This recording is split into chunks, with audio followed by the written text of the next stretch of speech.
আমরা Bangladesh jute association বিজের পক্ষ থেকে আজকে স্মারকলিপি দিলাম। স্মারকলিপিটা দিয়েছি মূলত প্রধানমন্ত্রী বরাবর, মাধ্যম হচ্ছে জেলা প্রশাসক।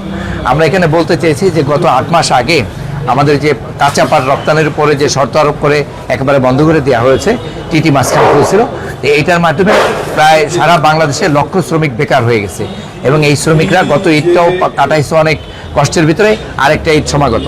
আর 8 মাস 9 মাস কাজ না থাকাতে এরা দুর্বিষহ জীবনযাপন করতেছে। আমরা শ্রমিকদের দিকে তাকাতে পারতেছি না, আর শ্রমিকরাও এখন ধৈর্যচ্যুতি ঘটতেছে যেহেতু রপ্তানি উঠাই নিচ্ছে না। আমরা আশা করছিলাম যে বিগত যে তত্ত্বাবধায়ক সরকার, সেই সরকারের উপদেষ্টা ছিলেন মূলত মিল মালিক এবং উনি পাট পণ্য রপ্তানি করেন।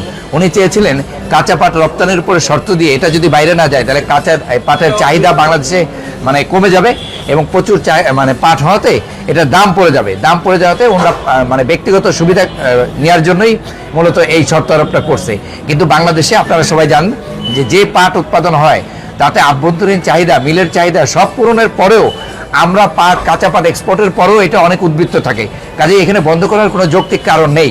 আমাদের কাছে মনে হচ্ছে যে গত যে সরকার এটা অন্যায়ভাবে করছিলেন কারোর সাথে আলাপ না করে, এবং বর্তমান সরকার আমরা আশা করছিলাম যে গণতান্ত্রিক সরকার, একটি জনবান্ধব সরকার, ওনারা তাড়াতাড়ি এটা খুলে দেবে, কিন্তু এখনো খোলেননি। আমাদের কষ্ট হয়ে যাচ্ছে, শ্রমিকদের কষ্ট হয়ে যাচ্ছে, এবং এই জন্য আমরা চাচ্ছি এটা দ্রুত খুলে দেওয়া হোক।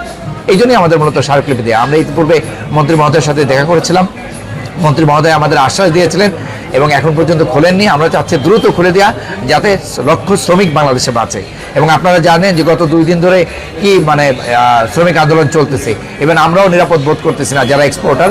আমাদের বিজিএর বাংলাদেশ জুট অ্যাসোসিয়েশনের অফিসেও গতকাল হামলা হয়েছে এবং রাস্তাঘাটে আজকেও হয়েছে এবং আজকেও আন্দোলন চলতেছে। আমরা চাচ্ছি যে পরিবেশ সুন্দর হোক এবং সত্যিকার অর্থে যেটা যৌক্তিক কাঁচা পাট রপ্তানির অনুমতি পুনরায় শর্তহীনভাবে করে দেওয়া হোক।